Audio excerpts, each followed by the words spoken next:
Au nom du Père et du Fils et du Saint-Esprit, ainsi soit-il. Mes bien chers frères, c'est le dernier dimanche de l'année liturgique, et donc c'est le dimanche des derniers jours du monde. Donc aujourd'hui, l'Église nous propose de méditer la fin de l'humanité, donc les derniers jours qui précèdent le jugement général. Et dimanche prochain, eh bien, l'Église nous fera méditer le jugement général avec la vie éternelle et le bonheur du ciel.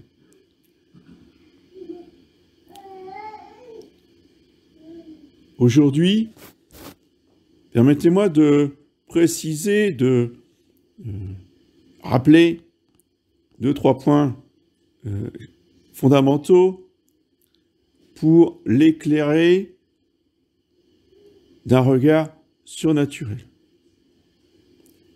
Nous sommes abreuvés, pour pas dire gavés, d'informations sur ce qui se passe actuellement et qui sont évidemment des éléments précurseurs qui préparent le dernier jour du monde. Et il faut mettre de l'ordre dans tout ça. Et comme dit saint Paul dans son épître, c'est très important. Je prie pour vous afin que vous demandiez à Dieu de vous remplir de la connaissance de sa volonté en toute sagesse et intelligence spirituelle. Et c'est ça qui manque le plus cruellement, même dans nos chapelles. La connaissance de la volonté de Dieu en toute sagesse et en toute intelligence spirituelle.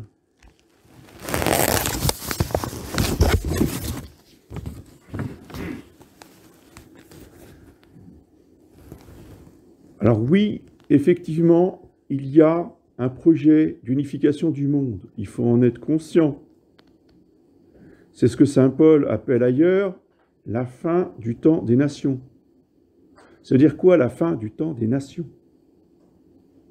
Ça veut dire que les nations différentes vont être détruites. Alors, évidemment, ça peut ne pas nous plaire. Ça déplaît souverainement aux nationalistes. Nous sommes envahis de nationalistes. Vous voyez ? C'est quoi les nationalistes? C'est des gens qui ont le culte de la nation. Vous imaginez? Qui font presque de la France leur idole. Et là, on va en train de leur expliquer que leur idole va disparaître. Que leur idole va être détruite. Nous n'adorons pas la France. Nous adorons Jésus-Christ. Ce qui ne veut pas dire que la France ne va pas renaître pour un temps encore. Le règne du Sacré-Cœur n'est pas remis en cause. Parce que le règne du Sacré-Cœur, c'est pas la fin du monde, précisément. Là, nous parlons de la fin du monde. Donc après le règne du Sacré-Cœur, quand les hommes auront apostasié pour la dernière fois, parce que Jésus a bien dit à sœur Lucie que le cœur immaculé de Marie est le dernier remède donné au monde, et il n'y en aura pas d'autre. Donc s'il n'y en a pas d'autre, c'est terminé. Ça sera après le règne du Sacré-Cœur. Et là, ne nous en déplaise, parce que je suis comme tout le monde, hein, ça ne me fait pas plaisir, mais les nations seront détruites. Il n'y aura plus de nations. Il n'y aura plus qu'une seule humanité, toute mélangée,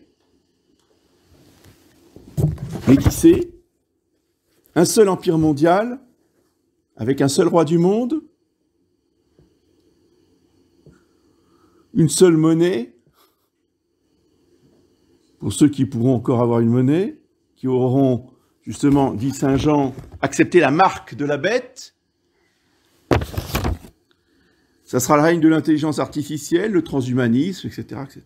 Enfin, tout ce que les films dits de science-fiction nous ont expliqué. Donc, en toute sagesse et intelligence spirituelle, déjà, il faut comprendre, la science-fiction, ça n'a jamais existé.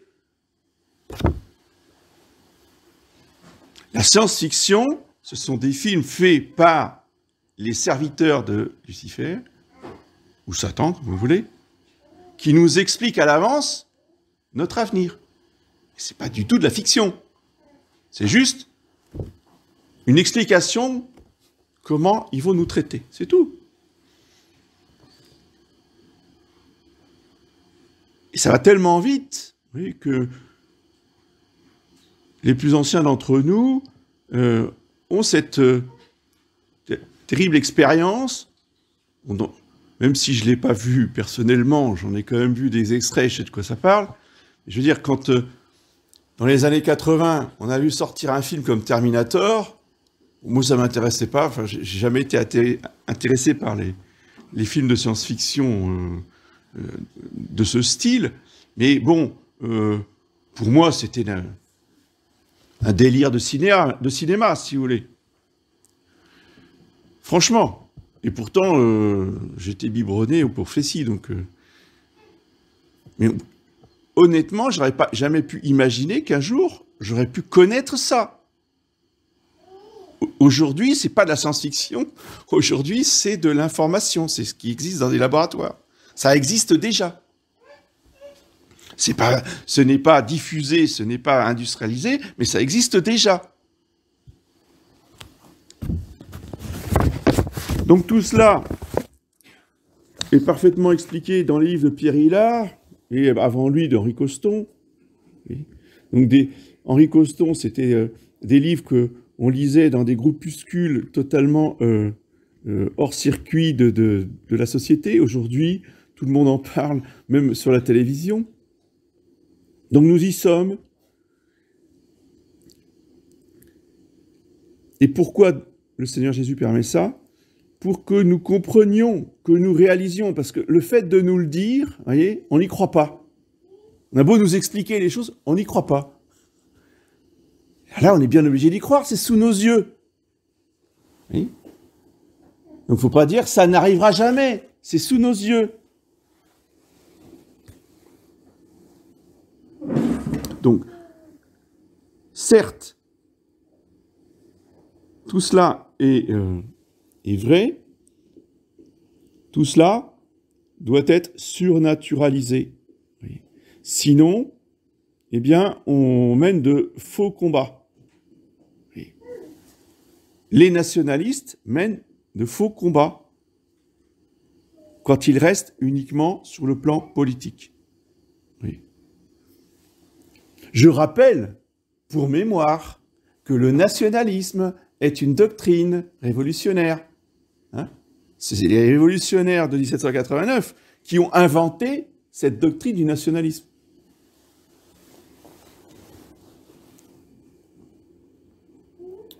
Ils ont inventé une France qui n'existe pas, mes bien chers frères. La France des nationalistes n'existe pas. Pourquoi? Parce que la France est une composée de nations avec un S.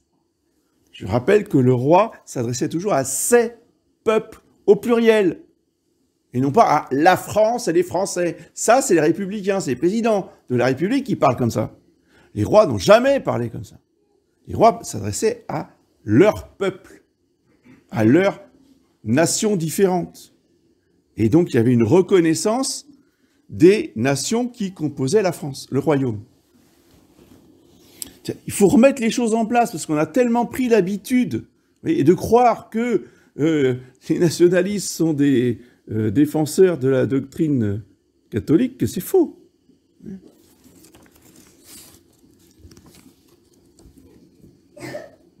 Alors, après l'unification du monde au niveau social, politique, il y a l'unification du monde selon la religion. Alors là aussi, je veux préciser en toute sagesse et intelligence spirituelle que le grand patron qui gouverne, que le groupe qui gouvernera le monde, ce ne sont pas les Juifs. Vous voyez ? Et ça désoriente complètement les nationalistes.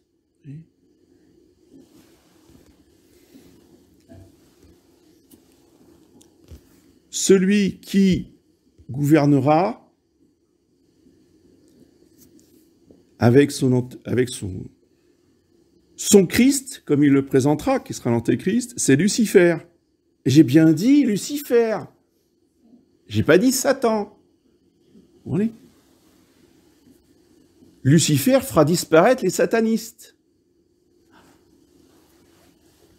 Ah oui, c'est ça qui va tromper du monde, comme on a vu avec M. Trump. Ah, il s'attaque aux gens qui mènent des cultes à Satan. Ah, bah oui, bien sûr. Et croyez bien que l'Antéchrist dénoncera tous les cultes sataniques. Pourquoi ? Parce que la religion de Lucifer qu'il imposera au monde entier, qui détruira toutes les autres religions, il ne faudra plus une seule religion sur Terre autre que la sienne. Quelle est la religion de Lucifer ? C'est la gnose. Vous voyez, c'est le G qui est au milieu du triangle maçonnique, la gnose. Ce n'est pas le judaïsme. Donc à un moment donné, les Juifs devront disparaître exactement comme toutes les autres religions.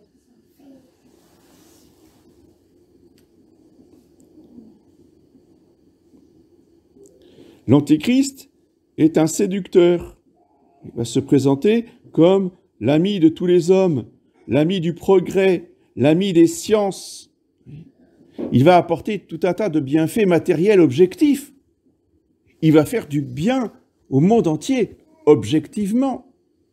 Non seulement il fera du bien, mais il fera des pseudo-miracles, des prodiges, qui provoqueront l'admiration des hommes et leur adoration, puisqu'ils auront rejeté le Sacré-Cœur, ils auront rejeté le cœur immaculé de Marie, donc ils se précipiteront pour adorer ce faux Christ.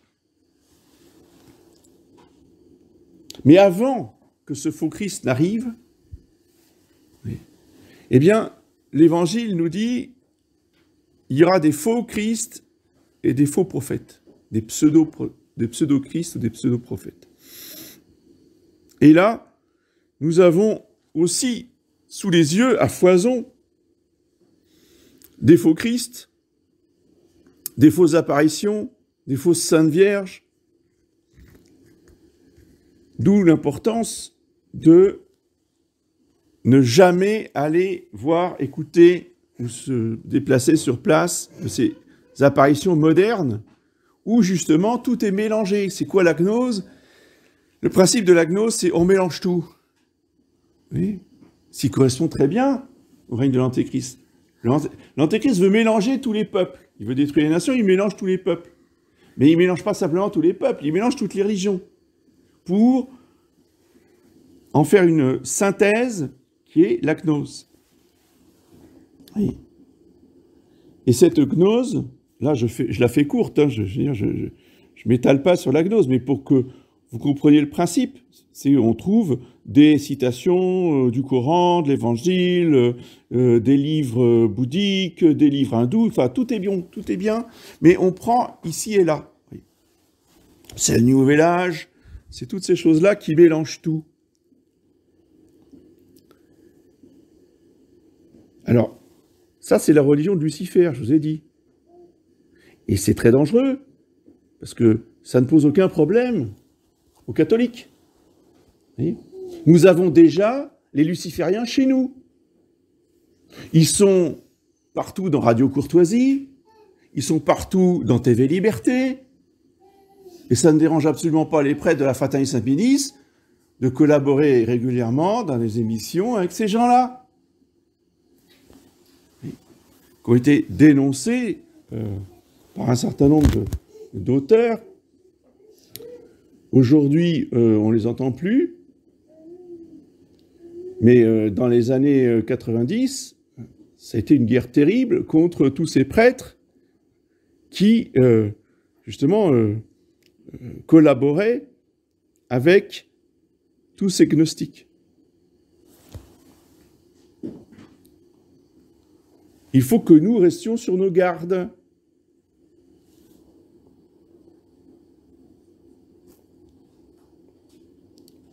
Contre. Alors, le livre qui explique le mieux toutes ces choses-là s'appelle Maçonnerie et société secrète d'Epiphanius, qui sont deux professeurs italiens, et qui est le livre le plus complet qui résume absolument toutes ces questions-là. Contre cette religion gnostique de Lucifer, nous avons des armes spirituelles, d'abord et avant tout la messe et les sacrements. D'où le combat qui fait rage de Satan contre tout le petit nombre de fidèles que vous êtes, dont vous faites partie, disons, pour qu'ils arrêtent d'assister à la messe et qu'ils arrêtent de communier et qu'ils arrêtent de recevoir les sacrements. Et la grande tentation du rejet de tous les sacrements et de tous les prêtres est une stratégie de Lucifer pour terminer de détruire le peu de fidèles qui restent de l'Église catholique. Donc, quoi qu'il arrive, prenons cette résolution ce matin dans notre action de grâce. Quoi qu'il arrive, on reste fidèle à la messe et au sacrement. Même si on doit faire des kilomètres, même si on en est réduit à aller à la messe quelques fois par an, on ira à la messe quelques fois par an. Donc la messe et les sacrements, l'exorcisme de Léon XIII et le rosaire, sans oublier le chapelet de Saint-Michel. C'est vrai que je me suis rendu compte que je ne parle pas assez du chapelet de Saint-Michel qui est très important. L'exorcisme, c'est juste demander à Saint-Michel de chasser le démon. Tandis que le chapelet de Saint-Michel, c'est demander aux 9 cœurs des anges de prier pour nous et de prendre notre défense. Donc, le chapelet de Saint-Michel est vraiment très puissant et peut-être encore plus puissant que l'exorcisme. Donc, unification du monde sur le plan politique, unification du monde sur le plan religieux. Et pour préparer cette unification de la religion,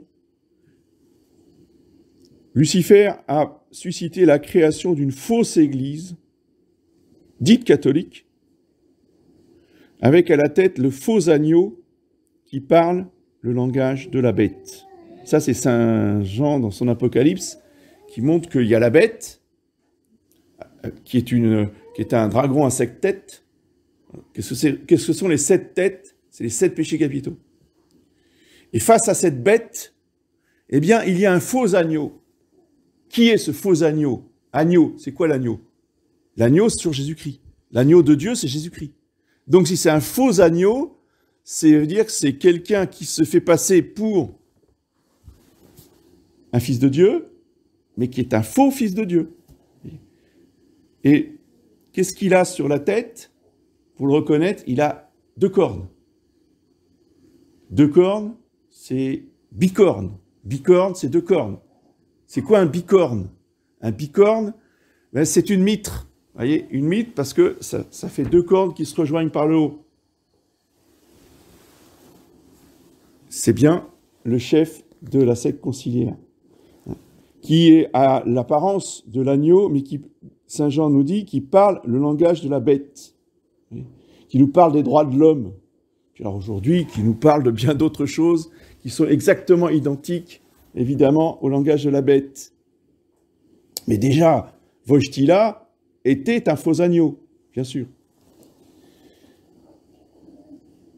Et pourquoi les 2 cornes du faux agneau? Parce que normalement, le pape n'a pas de bicorne.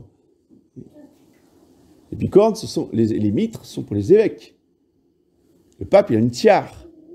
Et je vous rappelle que c'est Montigny qui a vendu la tiare. Vous voyez ? Peut-être pour 30 deniers, je ne sais pas quelle était la somme pour laquelle il a vendu, mais l'esprit est là. Et depuis Montigny, ils ont tous un bicorne sur la tête. La création de cette église, je le répète assez souvent, 1983, où le faux agneau Wojtyła va mettre en code de loi toute la constitution de la secte conciliaire.